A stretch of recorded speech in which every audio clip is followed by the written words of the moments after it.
quisiera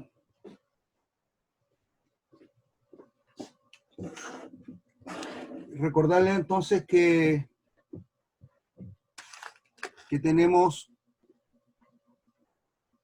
la continuación de la vida de Abraham, y la verdad que hay muchos detalles que se podrían tratar a este respecto, pero parece que es importante que continuemos, ¿cierto? En el viaje pensando en la simiente, ¿cierto?, santa que el Señor escogió a través de Abraham y generó su pacto. Y poder notar cómo se forma la nación santa, ¿cierto? En esta clase esperamos llegar por lo menos hasta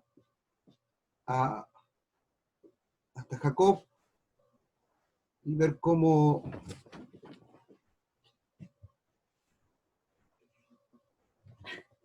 fue su vida,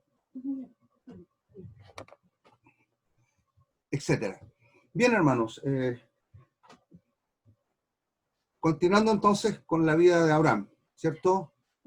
Vamos a ver a manera de introducción la descendencia de Abraham, la descendencia escogida, ¿verdad?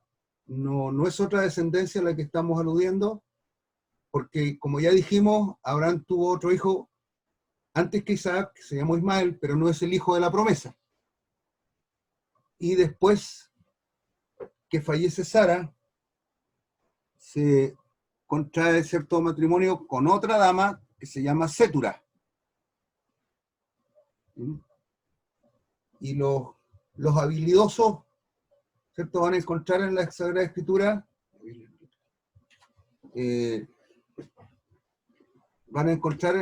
Sagrada Escritura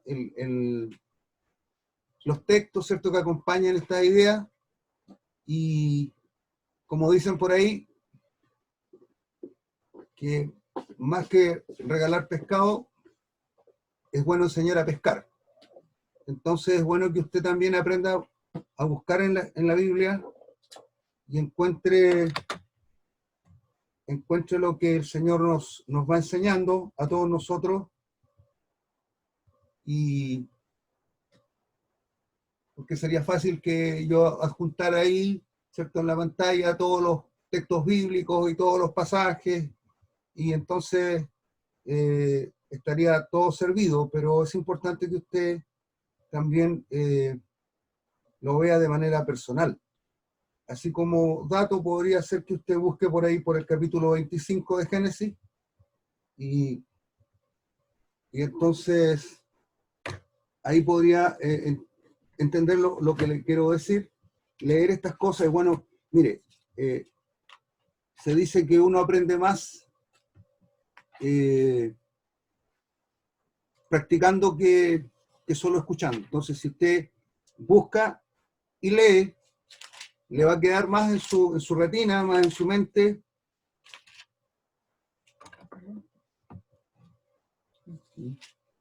Capítulo 25, ahí yo creo que usted va a tener una buena experiencia, ¿cierto?, al leer todo eso,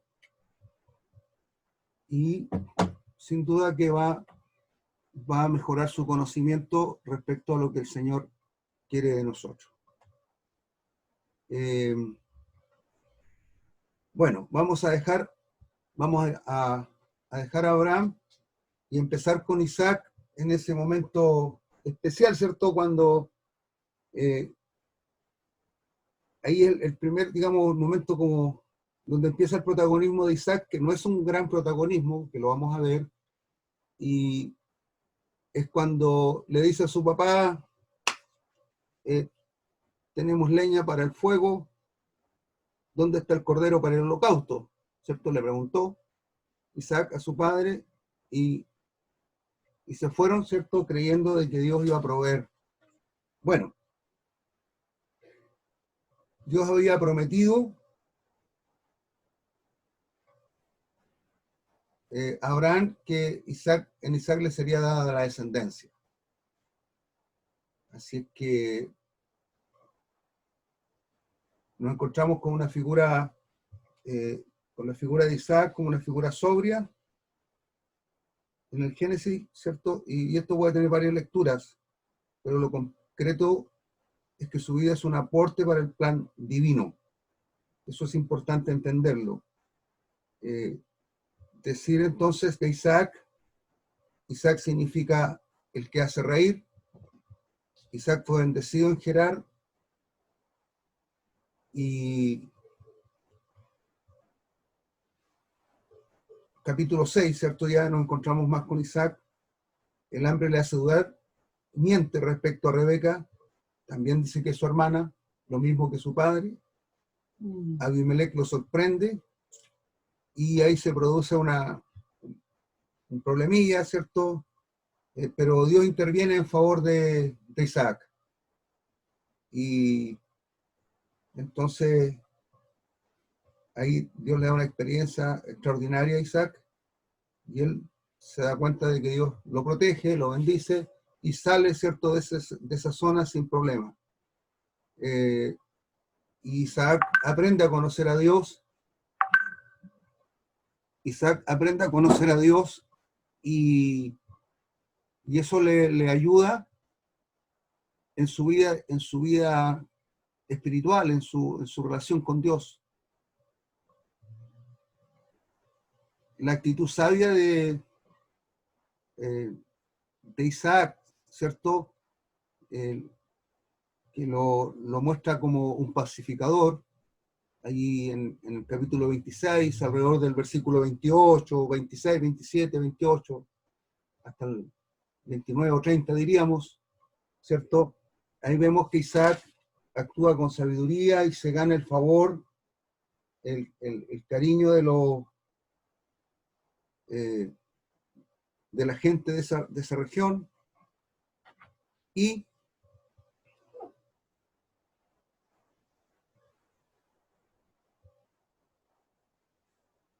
sale adelante, ¿cierto? Con su familia,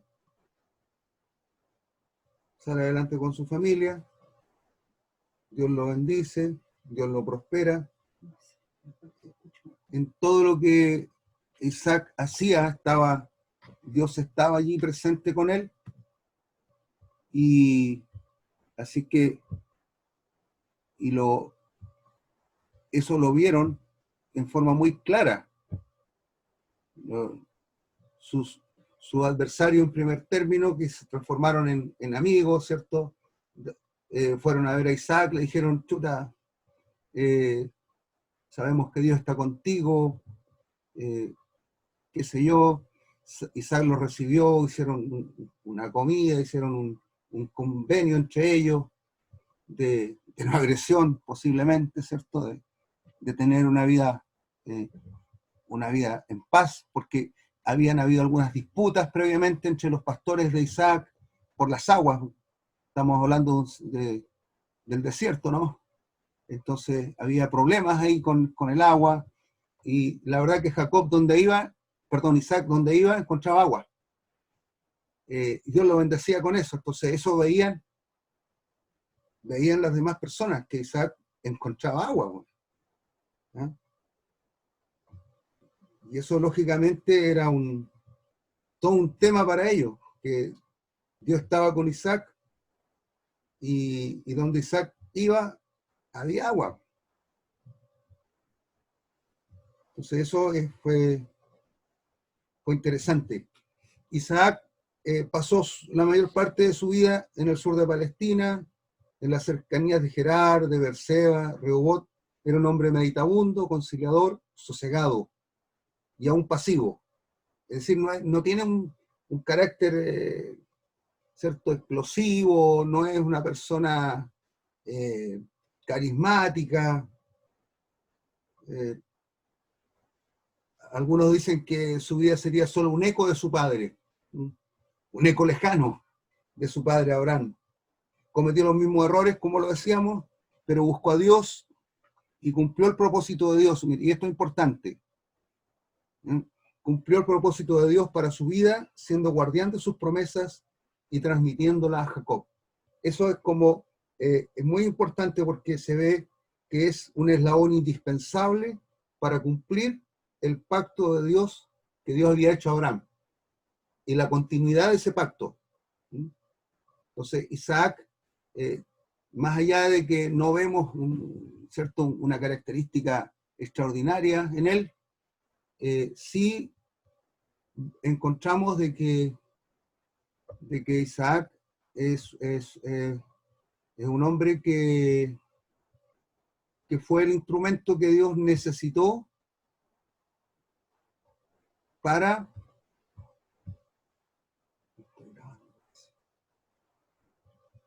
iniciar, para continuar, ¿cierto? Continuar el pacto. Entonces, eso es lo relevante de la vida de Isaac.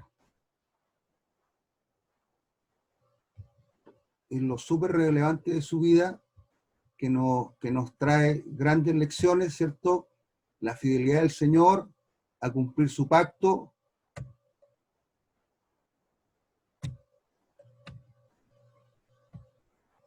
Nos hace ver cómo la mano de Dios estaba allí, no solo con Isaac, sino que lo estuvo con Abraham, con Isaac, y ahora, ¿cierto? Estamos pasando a Jacob.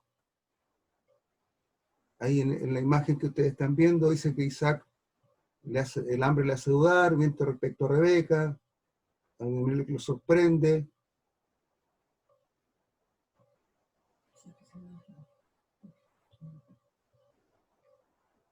La intervención divina, la obediencia, aprende que la obediencia le trae bendición y aprende lo importante de tener una experiencia con Dios, una experiencia personal. Eso es fundamental en la vida, ¿cierto?, de cada uno de nosotros. No porque nuestros padres tengan una relación con Dios, tengan, qué sé yo, una vida con el Señor, un ministerio, qué sé yo, lo que podamos ver como ventajoso en la vida de un creyente, de un cristiano, ¿cierto? Tenemos que tener en cuenta de que la salvación es personal, el trato de Dios es personal con cada uno de sus hijos, y cada uno de nosotros tenemos que alcanzar esa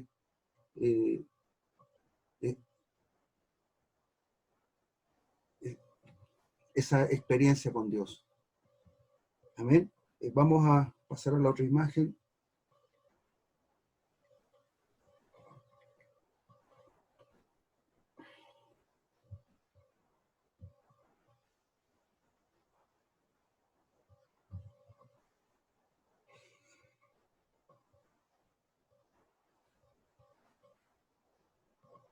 Aquí les voy a comentar algunas cosas que no están en el Power de ustedes, pero que sí son pertinentes. Decirles de que, bueno, viene lo de Isaac y Jacob, ¿cierto?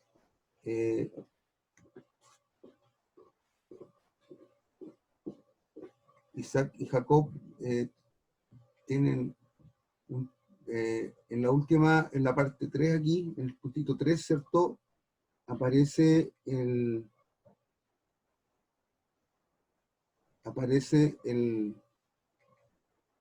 ahí, no sé si se destaca,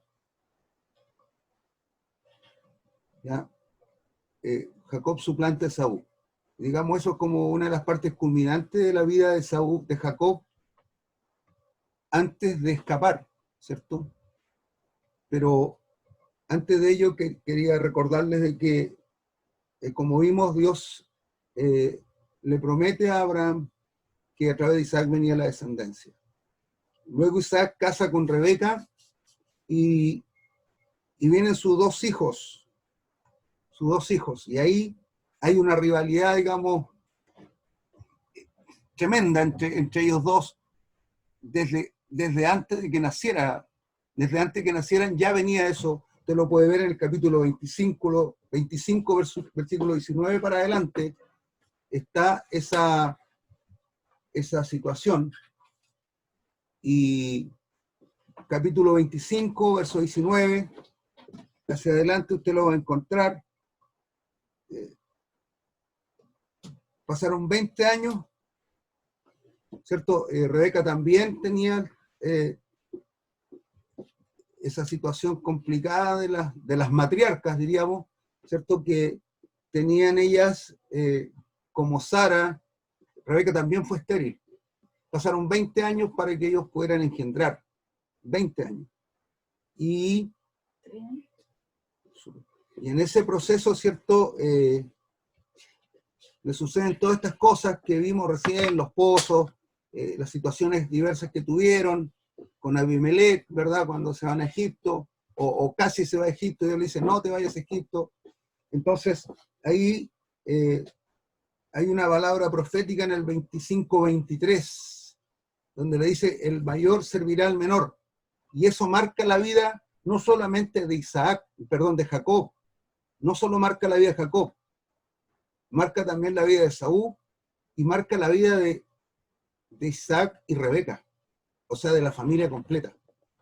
La familia completa es marcada por este pasaje profético allí, como les acabo de mencionar, en Génesis 25-23, ¿ya? Donde se señala de que el mayor serviría al menor. Y eso es lo que se da en la vida de estos dos hombres, ¿cierto? Y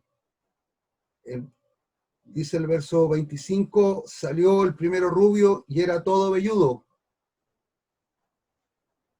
Y era todo velludo como una pelliza. La pelliza era un cuero, ¿no? Un cuero de carnero, lo más probable, un cuero de carnero, ¿ya? O sea, con el pelo muy tupido, aludiendo a esa cualidad de que el Esaú era muy velludo o velloso. ¿Mm? Después salió su hermano, trabada su mano al calcañar de Esaú, y fue llamado su nombre Jacob. Jacob, que significa el que suplanta. Así se llamó Jacob, el que suplanta, ese era su nombre. Así que tenía 70 años Isaac cuando dio a luz Rebeca a Jacob, o a Esaú y Jacob. Ahí parte la disputa de ellos y como les decía, ya vemos cómo se marcó la vida, ¿cierto? De estos niños, estas criaturas, y luego la vida, digamos, de la familia. Jacob, ellos crecen en esta situación, se van haciendo grandes, y llega un momento, hay un incidente, ¿cierto? Que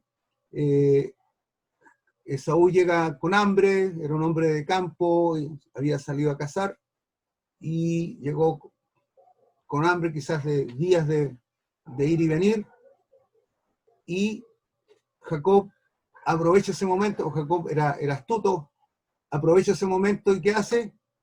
Le ofrece su comida, ¿ya? Un plato de lentejas, a lo mejor era bastante más de un plato, pero es una forma de ejemplificarlo, y le dice que le da las lentejas por la primogenitura.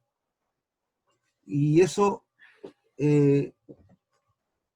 sucede entre ellos dos.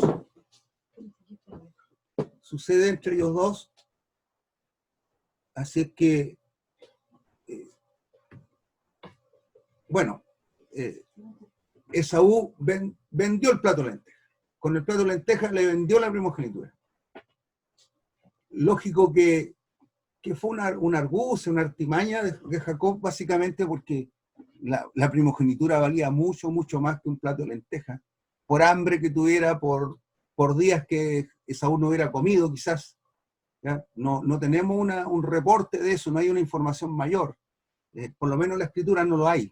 ¿Ya? Puede ser que haya alguna referencia, ¿cierto?, en alguna tradición, en alguna lectura extrabíblica, ¿cierto?, especialmente en alguna lectura judía, puede ser que haya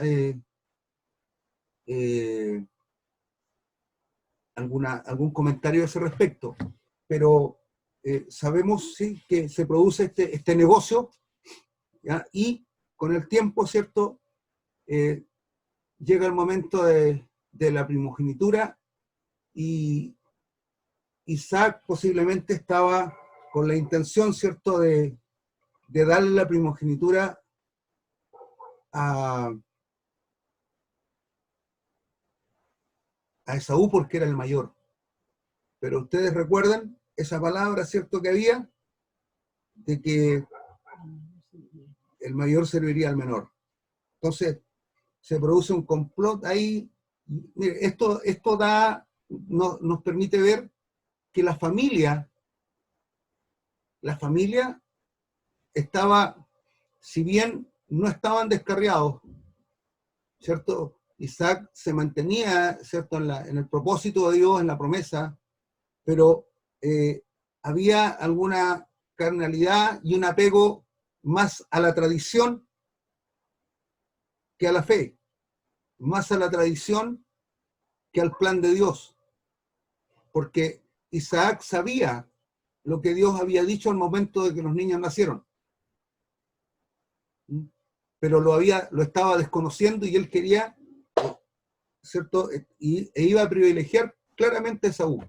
Y ahí se produce, ¿cierto?, a causa de la carnalidad de la familia, Jacob se ve, también actúa carnalmente porque se ve que Rebeca y Jacob no ponen su confianza en el Señor, sino que ellos le pretenden ayudar, como muchas veces nosotros lo hacemos.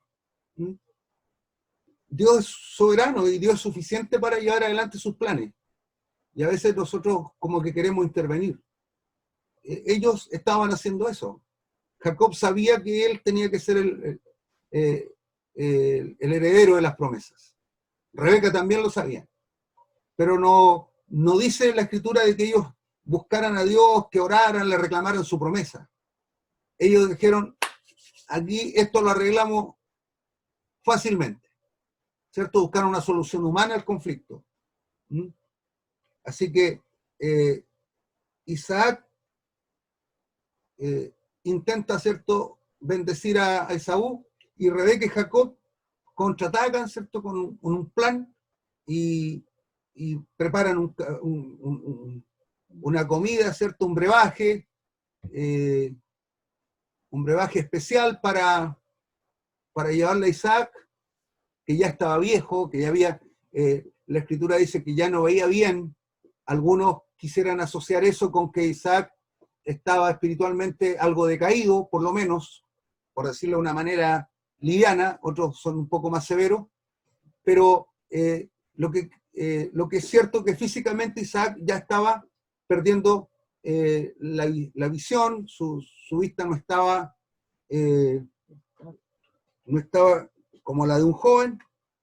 Así es que sucede esto, y aprovechando entonces Rebeca y Jacob la ceguera de Isaac, dijeron, no nos va a conocer, no va a saber si es Esaú o soy yo, y se pone piel en los brazos, de modo que cuando Isaac lo tocara, pareciera que era Esaú, y así engañar al papá. Eso se dio, ¿cierto? Ahora, Isaac sabía, él estaba decidido a bendecir a Esaú, pero él sabía bien que esa bendición no le pertenecía a Esaú, sino a Isaac, por lo que ya dijimos de la palabra profética, ¿cierto?, que se les había dado cuando nacieron estos niños. Así es que Isaac se estremece al darse cuenta de que no solo que había sido burlado, sino que Dios había hecho su propósito a pesar de la humanidad de ellos, a pesar de su carnalidad. Hermanos, eso nos ayuda a entender también que cuando Dios tiene un propósito con nuestras vidas, Él lo va a cumplir. A pesar de que nosotros decaigamos en el intento, eso también nos habla, ahí hay un vestigio de la gracia de Dios, que a pesar de nuestras debilidades, a pesar de que no somos perfectos en servirle, Dios va a cumplir su propósito en nosotros. Amén. A veces cuando nos enfrentamos a la eternidad, al llamado, a la venida del Señor, o cuando Él nos llame a su presencia, en nuestro corazón nos sentimos, hermanos, que no damos la medida. Perseveremos con fe y dejemos espacio a la gracia del Señor. El Señor no va a llevar personas perfectas a su presencia, va a llevar personas que creyeron de todo corazón, que comprometieron su vida para servirle y se entregaron en sus manos. Así es que en ese aspecto no pensemos que el Señor nos va a llevar porque somos perfectos y porque ya alcanzamos la perfección, sino porque su gracia es amplia y más allá de nuestras debilidades humanas, Él nos va a levantar un día para llevarnos a su presencia. Amén. En esas circunstancias es que Jacob huye. Y la imagen que usted ha visto hace rato ahí, ¿cierto? Ve a Jacob y atrás se ve como amarillo el fondo, y esos son los ángeles con los que Jacob se encontró allí en el desierto, ¿cierto? Quizás al lado de un oasis, no sabemos, pero él estaba allí. Se fue Isaac envió a su hijo porque tuvieron temor de que Esaú, ¿cierto?, lo matara. Ahí se produjo un problema grande entre ellos. Entonces, para librarlo de Esaú, como dice la lectura que usted tiene enfrente, y para evitar, mire, dos razones: para librarlo de Esaú y para evitar de que se casara con una cananea. Ojo con eso. Fíjese que de Esaú no se preocuparon tanto. Esaú se casó con cananeas, con 2 mujeres tuvo. Pero a ellos les preocupó mucho que Isaac no se casara con cananea, porque la promesa, ¿cierto?, iba por Isaac, y ellos querían cuidar que no se casara con una mujer idólatra, pagana. Y bueno, y ahí vemos el feliz encuentro, ¿cierto?, cuando Jacob descansa, se queda dormido ahí, ¿cierto?, solo en el desierto, en algún lugar desconocido, entre comillas, para él, ¿cierto? Tiene su feliz encuentro con Dios en Betel. Y luego llega a la casa de su tío Labán, donde permaneció por 20 años. 20 años. Sirvió por 14 años a Labán, su tío, pagándole, porque no tenía dinero. Entonces pagó primero, supuestamente por Rebeca, perdón, por Raquel, pero cuando él se iba a casar con Raquel, el papá o su suegro, ¿cierto?, que en este caso era su tío Labán, le cambió la esposa, le entregó a la hija mayor, que era Lea, y ahí se descubre un mal chiste, ¿cierto?, que hay entre evangélicos, que Labán era pésimo músico, porque algunos ya saben ese chiste pesado que yo hago, ¿cierto?, porque le pidieron la mayor, y él, ¿qué es lo que hizo? La menor. Entregó la menor, entregó la Lea, entregó la Raquel, que era menor. Pésimo como músico, dicen. Atención, Kikán, ¿cierto? El Jacob se enamoró a primera vista de la Raquel y fue a hablar con el suegro y le dijo: yo te pago 7 años por Raquel y todo re bien. Y a la hora de las nupcias le entregan una mujer ahí, viene envuelta con túnicas y asuntos, ¿cómo se llaman?, velos y todo, y el Jacob no supo qué le entregaron. Y fue confiado. Y al otro día se da cuenta que no era la Raquel, era la Lea, pero ya era tarde. Ya era tarde. Ojo con el entusiasmo, que a veces podemos salir engañados. Bueno, 7 años por la Raquel, a ti te digo, 7 años por la Raquel y 7 años por la Lea, 14. ¿Ya? No fue poco. Sí, pues. Bueno, su yerno, su suegro, perdón, Labán, era vivo el viejito, oiga. Pero Dios usó todas las trampas de Labán hacia Jacob para tratar con Jacob, para disciplinarlo. ¿Ah? El Señor no le pasó por alto las cosas malulas que hizo Jacob, pero lo amó, lo restauró, lo perdonó y lo bendijo. ¿Mm?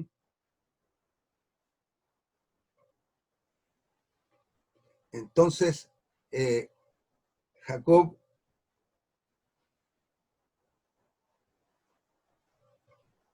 fue preparado por Dios a través de todas estas fórmulas, ¿cierto? A través de todas estas cosas dolorosas, difíciles que le tocó enfrentar, sentirse burlado, sentirse engañado, y todo eso, y él comprendió cómo se sintió Esaú cuando él lo engañó, ¿cierto?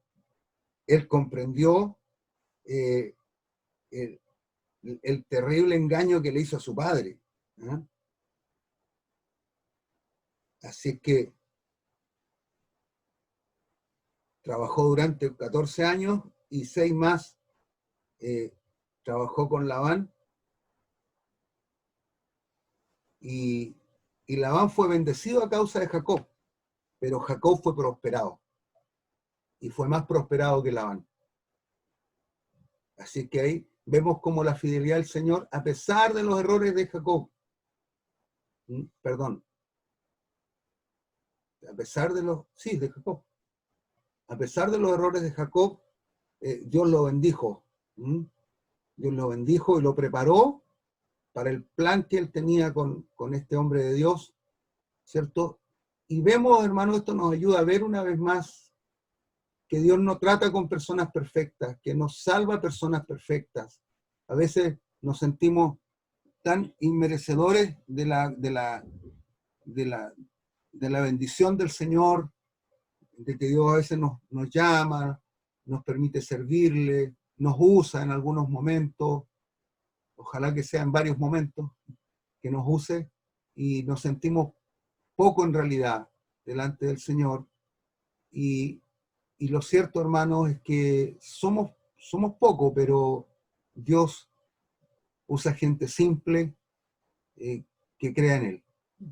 Y Jacob le creyó. La nota resaltante en esto es que Jacob creyó en el Señor y lo buscó en todos sus momentos de angustia y de dificultad. Así que Jacob vuelve, ¿cierto? Vuelve prosperado, también se aviva para poder escapar, porque Labán no los dejaba salir por ningún motivo, y bueno, ahí hay un incidente también medio especial con los ídolos, ¿cierto? Que Raquel escondió, que después Labán los fue a buscar, etc. Son entretelones interesantes que usted los puede ver en el capítulo 27 de Génesis. La verdad que lo lindo de esto sería de que usted leyera todo el Génesis. ¿Ah?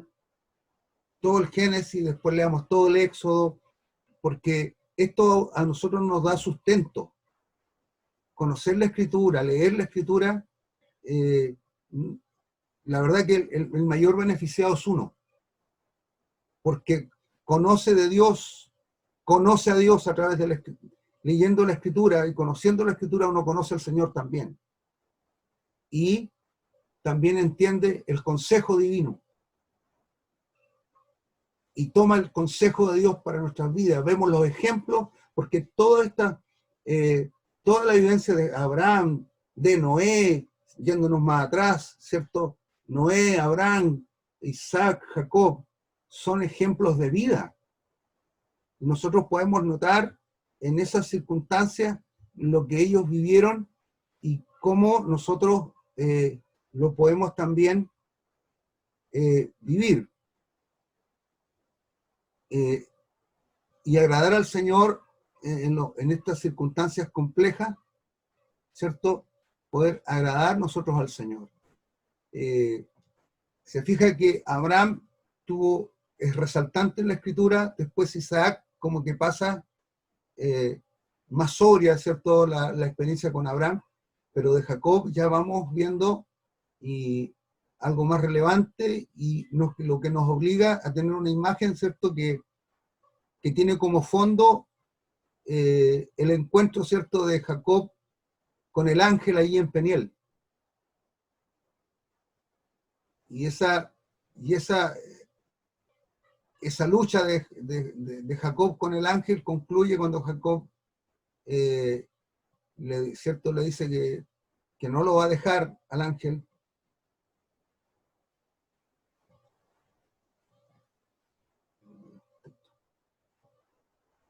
Así que vamos a avanzar diciendo que la gracia de Dios en cuanto a ser elegido por Dios para dar continuidad al linaje mesiánico. Eso es como una situación neurálgica, ¿cierto? Que hace que convence a Jacob, convence a Jacob de que él es el escogido. Jacob, digamos, asume esa realidad, sabe que por la gracia de Dios había sido escogido para dar continuidad al linaje mesiánico. Ahí es lo que venimos diciendo. Jacob se ve imperfecto, se ve una persona con debilidades, pero ve también, ¿cierto?, de que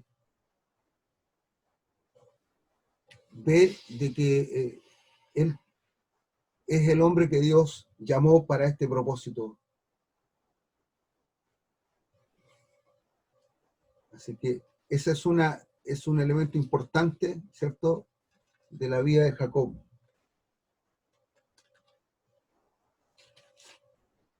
Luego, dice Dios no llama a perfectos a participar de sus planes. Yo lo veníamos destacando y encontramos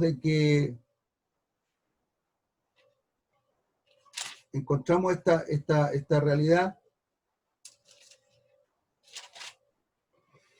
en los distintos momentos de la vida de Jacob, en la vida de su papá Isaac, en la vida de Abraham, incluso, ¿cierto? En Noé encontramos que en la final de su carrera Noé cometió un error importante, lamentable, y entonces tenemos que concluir que Dios nos llama perfectos a participar en sus planes. Y esto no significa que si Dios nos ha llamado tenemos que relajarnos. y total, Dios nos llamó y también sería muy irresponsable actuar de esa manera. Y fíjense ustedes que los errores que ellos cometieron, Dios no los pasó por alto. Entonces, eso nos debe tener claro a nosotros de que Dios no va a pasar por alto lo que usted o yo hagamos. Solo que nos va a disciplinar, nos va a tirar la oreja y eso va a traer como fruto, ¿cierto?, de que su vida se perfeccione delante del Señor, porque Dios trata con nosotros para que nosotros seamos personas que le sirvamos en santidad. Que le sirvamos en santidad. Nos tiene paciencia, nos tolera, espera nuestro arrepentimiento, nos perdona, nos restaura y nos sigue comisionando porque Él necesita, ¿cierto?, tratar con nuestras vidas y perfeccionarnos para su gloria. Luego está ese momento extraordinario, ¿cierto?, en que Jacob aprende en Peniel que se gana al comprender la propia impotencia. Él lucha con el ángel, ¿cierto?, y le dice, ahí en el verso 28 le dice, no se dirá más tu nombre Jacob, 28 del capítulo 32 de Génesis. No será más tu nombre Jacob, sino Israel. Jacob, recuerde que Jacob significa usurpador, ¿cierto? Entonces le cambia el ángel el nombre, ¿cierto? Por Israel, que significa el que lucha con Dios. El que lucha con Dios. Por eso que la nación no se llama Jacob, se llama Israel, la nación de Israel, ¿cierto? Ahí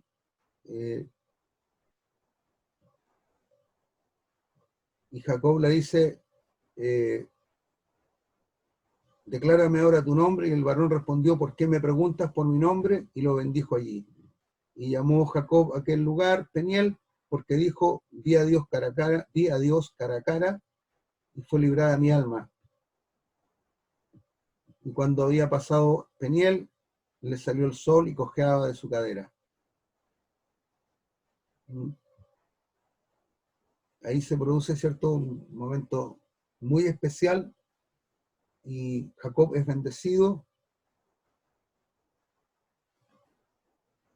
Si volvemos un poquito más atrás, en el verso 24 dice, así se quedó Jacob solo y luchó con un varón hasta que rayaba el alba.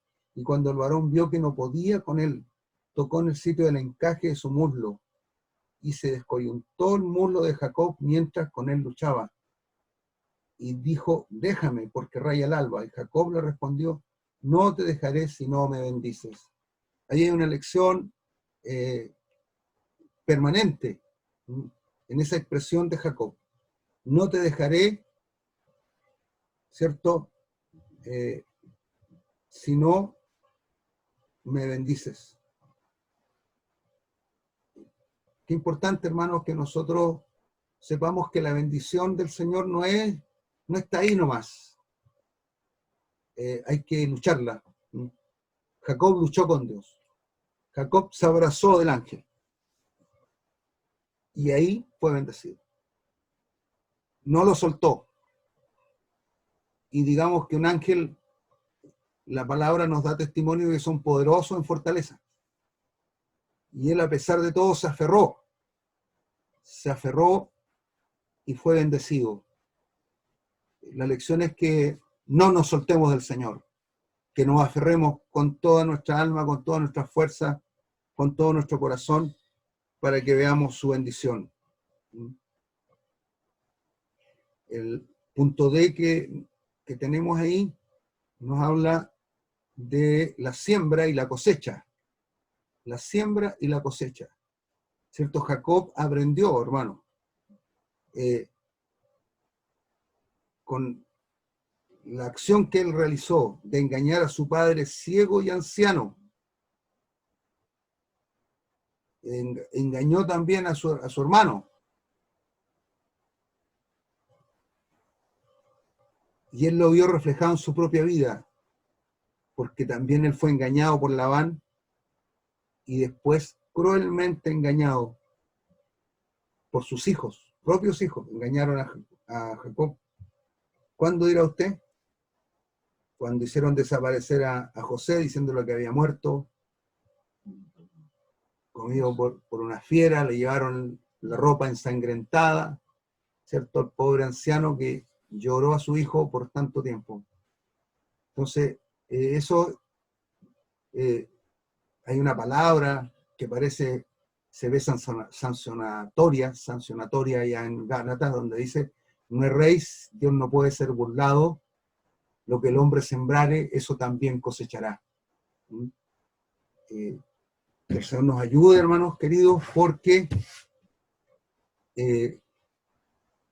todo lo que el hombre sembrare, eso también cosechará. Si siembra de la carne, para la carne, de la carne cosechará corrupción, ¿verdad? Así que el Señor nos ayude para que sembremos bien. Amén. Para que hagamos un buen sembrado, sembremos lo que a Dios le agrada, sembremos lo que es legítimo, sembremos legítimamente, sembremos haciendo lo correcto, porque eso es lo que a Dios le va a agradar. Capítulo 6 de Gálatas, verso 7. No os engañéis, Dios no puede ser burlado, pues todo lo que el hombre sembrar, eso también segará. Porque el que siembra para su carne, de la carne segará corrupción, más que el que siembra para el Espíritu, del Espíritu segará vida eterna. No nos cansemos, pues, de hacer el bien, Nuestro tiempo segaremos. porque su tiempo segaremos, si no, Desmayamos. desmayamos. Amén.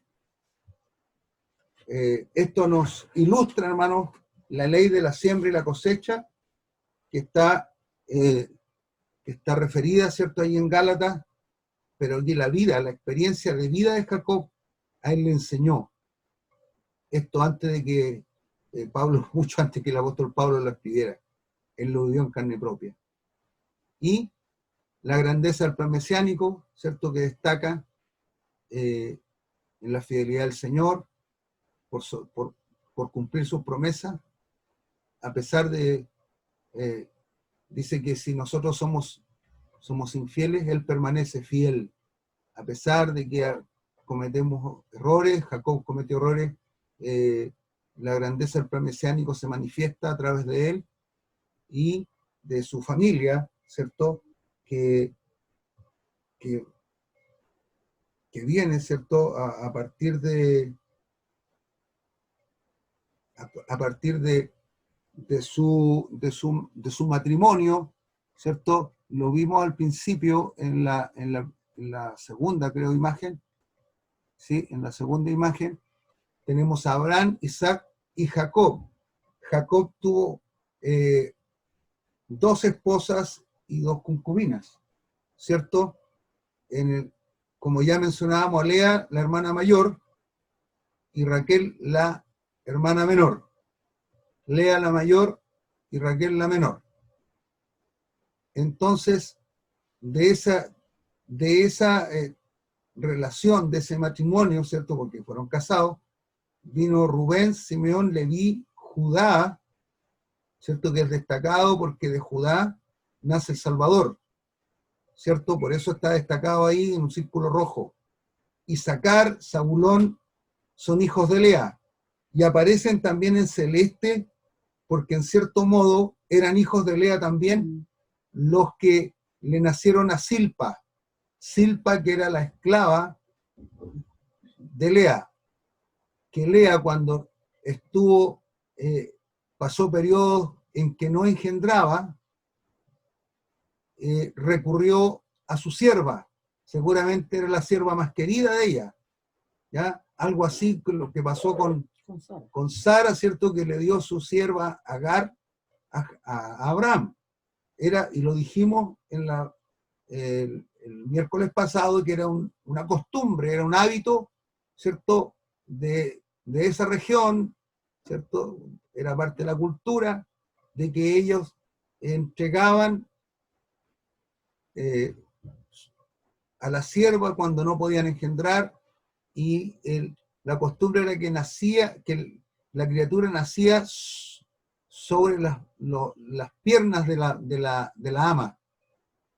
¿Ah? Cuando la mujer estaba dando a luz y la criatura, ¿cierto?, nacía, caía sobre las piernas de la ama, ella la recibía en sus piernas, y usted se imaginará, especialmente las que son mamás, lo que eso implicaría. Generar seguramente cercanía, habría muchas expresiones, apego, ¿cierto?, explicaciones que hoy día podría darle la ciencia, la psicología a ese acto. El tema es que Gad y Aser nacen de Silpa, ¿ya? Bajo este sistema, esta costumbre, nacen esos 2 muchachos. Y Raquel, que la tenemos al extremo derecho de su pantalla, abajo, ¿cierto?, le nacen José y Benjamín. Pero para términos de la herencia en la tierra prometida, ¿cierto?, cuando Moisés reparte la tierra, los hijos de José heredaron. Ahí también hay algunos detalles interesantes que posiblemente lo veamos cuando se reparte la tierra en números o finales de Éxodo. En algún momento posiblemente veamos este aspecto. Entonces, asimismo Bila, que era la sierva de Raquel, da a luz a Dan y Neftalí. Y ahí digamos, se hacen todas las tribus.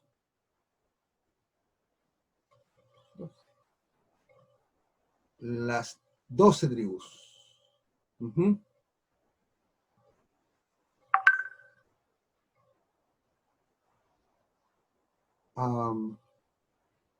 ¿Hay alguien que está afuera? La PAME. La PAME Valenzuela. Seguramente fue a dejar a su amigo. La PAME entra y sale así como Pedro por su casa. Me parece que estamos... ¿Qué viene después de esto?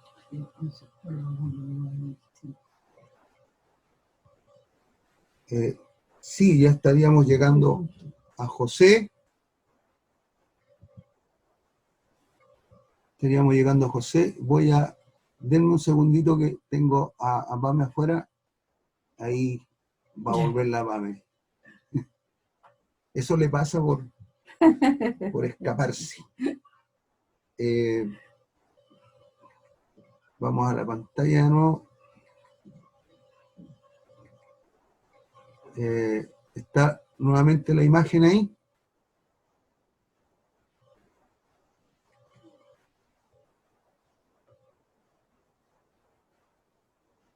Más adelante, ahí estamos. Vamos a dejar insinuado, ¿cierto? Porque ya son...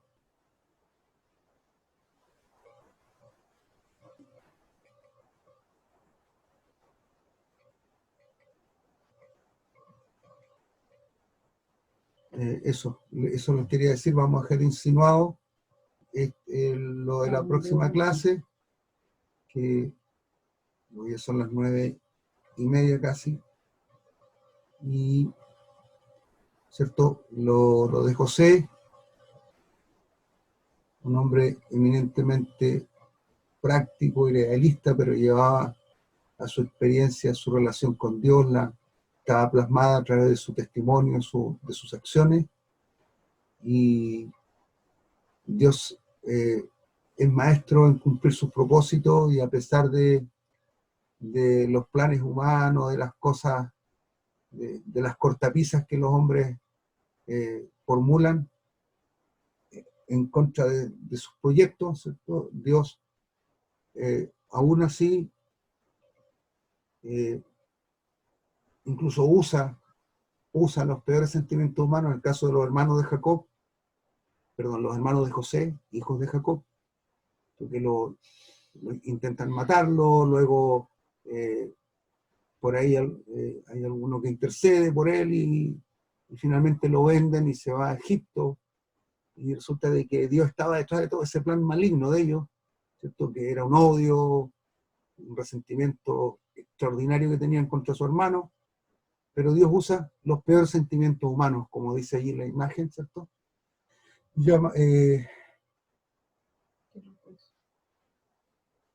Entonces ahí hay un llamado de Dios para llevar a su pueblo por 4 siglos, ¿cierto? A Egipto, y eso estaba anticipado. Dios se lo había dicho a Abraham ahí en el capítulo 15, del verso 13 al 16, está anticipado ese propósito divino.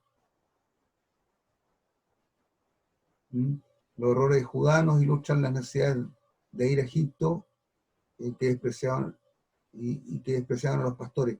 Si usted lee los capítulos 37 al 50, es una buena tarea, ¿cierto? Lo vamos a dejar ahí, pero les pido que lean, porque así usted va a salir de algunas dudas que no es necesario que yo se las aclare, porque si usted lee va para tener respuesta a inquietudes que le puedan surgir, y a lo mejor vamos ayudando en lo más relevante, en alguna cosa que sea un poco más compleja a lo mejor.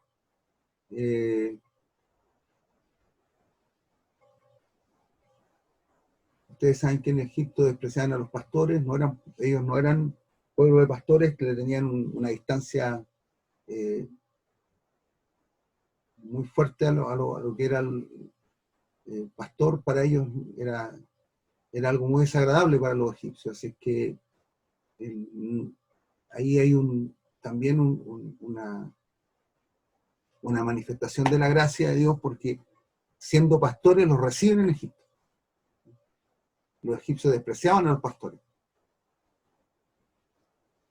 Y se van a un territorio, ¿cierto?, llamado Gosén, que minimizaría el riesgo de alianzas en yugo desigual, porque estaban en una región más aislada, más privada solo para ellos, pero en Egipto el pueblo creció. El pueblo creció y se hizo fuerte, y se hizo un peligro para los propios egipcios. Ellos comenzaron a ver al pueblo como un peligro para ellos, y ahí viene, ¿cierto?, la opresión que desencadena, ¿cierto?, con las plagas y la salida triunfal del pueblo por mano del Señor, guiado por Moisés. Bueno, para llegar a eso tenemos que recordar que José es vendido por sus hermanos, el capítulo 37, la envidia, quizá el sentimiento motriz, ¿cierto?, que los llevó a hacer esta felonía, esta grave acción con su hermano menor, y vemos que Jacob ama más a José. Ahí tenemos todo un comentario que hacer. Yo creo que lo vamos a hacer la próxima semana. Y la parte B dice: José informa la conducta de su hermano a Jacob. Bien, hermanos amados.